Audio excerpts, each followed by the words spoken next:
wondered why most people can't seem to reach their goals? It's probably not what you think.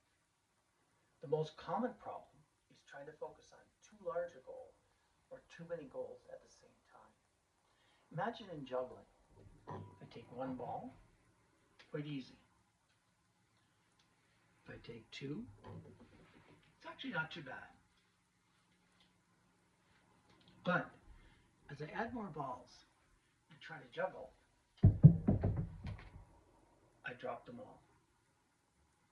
So I want to show you a demonstration that will prove to you the power of small changes.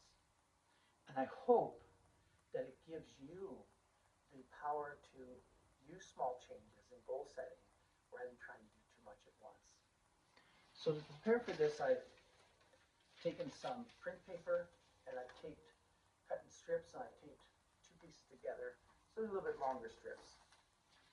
And then take the first strip. Imagine that this is a problem. And problems often repeat themselves in circles like this. And if I work on that problem but don't do anything different, we can all predict what's going to happen. We just have more of the same problem. But let me show you the power of a small change. So we're just going to make one small change. Here we have the problem. A small change. And just like before, we'll tape it together to form the circle that tends to repeat itself. But this time we have made a small change. And now we work on it. We practice. We understand how we can support that small change. And we find that we have actually quite a large difference. Let me show that again with another small change. Here we have the problem. We make one small change. We make one other small change. Seems insignificant. And you wonder, well, is that going to make a difference again? Do we get the same thing happening with one small change? But if you make another small change after that first, in fact, we will get a different result. And in this case,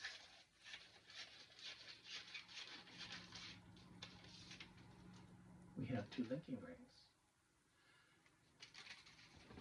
Let me show you that one last time in terms of how this doesn't work when you try and do too much.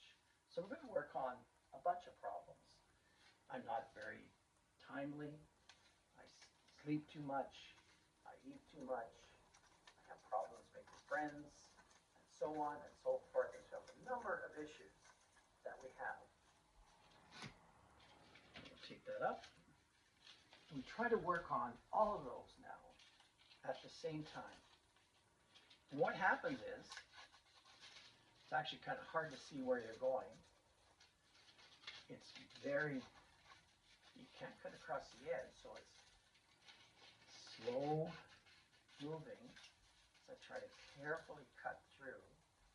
I'm not even sure where it's going now. And if this were a set of real problems, I might be feeling frustrated at this point. I might wonder why I ever started. I might want to give up.